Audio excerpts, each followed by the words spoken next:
There is, I think, no doubt about the legal basis of the sanctions. If Russian crude is substantially transformed in a third country, then it's not treated as Russian anymore. Just that your attention should be focused on Europe. पहले आप इन pictures को ध्यान से देखिए।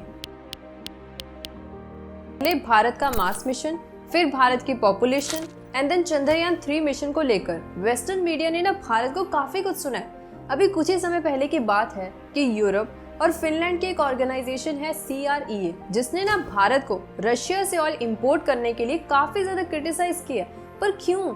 सबसे पहले CREA की report और यूरोप ने भारत के ऊपर क्या कुछ कहा है, पहले उसको समझते हैं। यहाँ पर ना CREA का मतलब है centre for research on energy and clean air, जो कि ना एक इंडिपेंडेंट इंटरनेशनल ऑर्गेनाइजेशन है, जिसने एक रिपोर्ट बनाई कि कैसे थर्ड कंट्रीज मतलब Bharat, China, UAE, Turkey, Singapore Russia से ऑयल को इंपोर्ट करती हैं, यहाँ पर उसको रिफाइन करके पेट्रोल एंड डीजल प्रोडक्ट्स को बनाकर इन प्राइस कैप कोलिशन कंट्रीज को सेल करती है। अभी ये क्या होता है, इसके बारे में मैं आपको आगे बताऊंगी। सो ये प्रोसेस ना एक तरीके से लॉन्ड्रिंग करना होता है, जिसका मतलब है जिस तरीके से ब्लैक मनी को व्हाइट मनी में कन्वर्ट करना।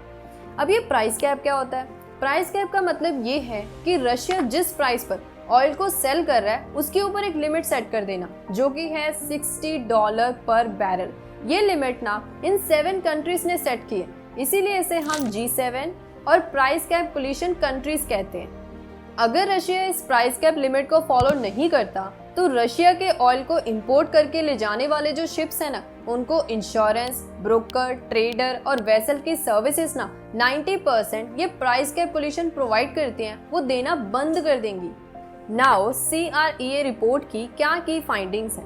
नंबर 1, रशिया डिस्काउंटेड प्राइस पर Bharat, China, Turkey, UAE, Singapore को ऑयल सेल कर रहा है और ये कंट्री ज़्यादा से ज़्यादा क्वांटिटी में ऑयल को खरीदती हैं, उनको रिफाइन करती हैं और जिन देशों ने सैंक्शंस लगाए थे, जिन्हें हम कहते हैं प्राइस कैप कोलिशन कंट्रीज, उन्हें कोई सेल कर रही है। सो ये तरीका ना एक तरीके से पुतिन को लड़ाई लड़ने के लिए फंड्स प्रोवाइड करता है। नंबर 2, भारत जो कि रशिया से पहले सिर्फ 0.2% ऑयल इंपोर्ट करता था, अभी 35% करने लग गया, जो कि होता है 1.63 मिलियन बैरल्स में, जिसकी वजह से भारत सेकेंड लार्जेस्ट रशिया से क्रूड ऑयल इंपोर्टर है। Buying Russian oil is normal. Selling its byproducts to Europe would represent a circumvention of sanctions. India has emerged as a top buyer of Russian oil following Moscow's invasion of Ukraine last year. Russian oil exports also rose last month to their highest level since the war began.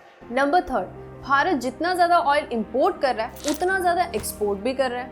Number 4, Bharat में एक वादिनार port है जिसको एक Russian company Rosneft वो own करती है। सो एक तरीके से रशिया भारत में ऑयल को इंपोर्ट करता है, उसको रिफाइन करता है और जिन देशों ने सैंक्शंस लगाए थे उन्हीं को ही सेल कर रहा है ताकि वो अपने रेवेन्यू को बढ़ा सके। अब इसके ऊपर यूरोप के foreign affairs and security policy के रिप्रेजेंटेटिव जोसेफ बोरेल का कहना है कि भारत रशिया से ऑयल को खरीद रहा है, इससे हमें कोई दिक्कत नहीं है, पर इस ऑयल को रिफाइन करके जो प्रोडक्ट्स बना रहा है मतलब पेट्रोल एंड डीजल, जिसको हमें ज्यादा से ज्यादा क्वांटिटी में सेल कर रहा है, इससे हमें दिक्कत है। इसके ऊपर हमें एक्शन लेना होगा क्योंकि हमारा मकसद सैंक्शंस ही लगाने का ये था कि रशिया का रेवेन्यू कम से कम किया जाए। वेट, जितना भी अभी तक हमने कुछ समझा ना, वो सभी कुछ थ्योरीज में सुनने में अच्छा लगता है। ऐसा करते हैं कि डेटा को लेकर चेक करते हैं कि कितनी की सच्चाई है। तो इसी से हमारे वीडियो का सेकंड पार्ट शुरू होता है। नंबर 1, CREA की रिपोर्ट और यूरोप का कहना है कि भारत अब बहुत ज्यादा क्वांटिटी में रशिया से ऑयल को इंपोर्ट करके उसको इन प्राइस कैप कोलिशन कंट्रीज को ना एक्सपोर्ट कर रहा है। आप ऐसा करो, इस डेटा को ध्यान से देखो, जो कि 1 साल पहले और 1 साल बाद का है कि भारत कितना ज्यादा एक्सपोर्ट दूसरे नेशंस को कर रहा है। आपको कितना डिफरेंस देखने को मिला? सिर्फ 0.02%। वहीं पर UAE और चाइना के केस पे ये नंबर्स बहुत ज़्यादा बड़े हैं। सेकेंड, भारत तब बहुत ज़्यादा इंपोर्ट करने लगा है। अब आप मुझे बताइए कि अगर भारत बहुत ज़्यादा इंपोर्ट कर भी रहा है और वो भी इंटरनेशनल लॉज को ध्यान में रखते हुए, तो इस पर बुराई क्या है? क्योंकि हमारे पास तो ऑयल है नहीं, इसीलिए तो हमारी 80% डिपेंडेंसी है दूसरे देशों के ऊपर। और अगर हम इस डेटा को भी ध्यान से देखें तो इस पर साफ मेंशन है कि रशिया से भारत जितना भी ऑयल इंपोर्ट कर रहा है उसका ज़्यादा से ज़्यादा इस्तेमाल तो भारत में ही हो रहा है, क्योंकि हम एक्सपोर्ट तो बहुत ही कम क्वांटिटी में कर रहे हैं। नंबर 3 वादिनार पोर्ट, जिसके बारे में ना इस रिपोर्ट में मेंशन किया गया है, तो उसका डेटा एक्चुअल में ना ऑलरेडी वेबसाइट्स पर अवेलेबल है, क्योंकि 2016 में जब ब्रिक्स की मीटिंग होती है, ब्रिक्स का मतलब Brazil, Russia, India, China, south Africa, जिनकी अभी रिसेंट मीटिंग हुई थी साउथ अफ्रीका में, तो एक्चुअल में ना 2016 में रशिया की एक एनर्जी कंपनी है जिसका नाम है रोसनेफ्ट, वो ना भारत की second largest private refinery company, जिसे हम कहते हैं नायरा एनर्जी, उसका ना 49% स्टेक खरीद लेते हैं। इनफैक्ट इस रिपोर्ट में ना ये चीज़ भी मेंशन की गई है कि चाइना की एक रिफाइनरी कंपनी है जिसका नाम है डेलियन रिफाइनरी, वो पाइपलाइन के थ्रू ना सिर्फ रशियन ऑयल को ही इम्पोर्ट करती है। तो फिर सैंक्शंस का सवाल चाइना से भी पूछा जाना चाहिए। अब इस रिपोर्ट से हटकर एक चीज़ जो कि हमें सच में क्लियर करनी चाहिए, जिसको the wire, the Indian express news articles ने कवर किया, कि भारत में ना एक मिस्टीरियस कंपनी है जिसका नाम है गतिक शिप मैनेजमेंट, जिसके पास पहले सिर्फ 2 ऑयल टैंकर्स हुआ करते थे। सडनली एक साल में उनके पास 56 ऑयल टैंकर्स आ गए। पर कैसे? और ये टैंकर्स सिर्फ रशियन ऑयल को ही इंपोर्ट करते और ट्रांसपोर्ट करते, ऑलमोस्ट 83 मिलियन बैरल्स में।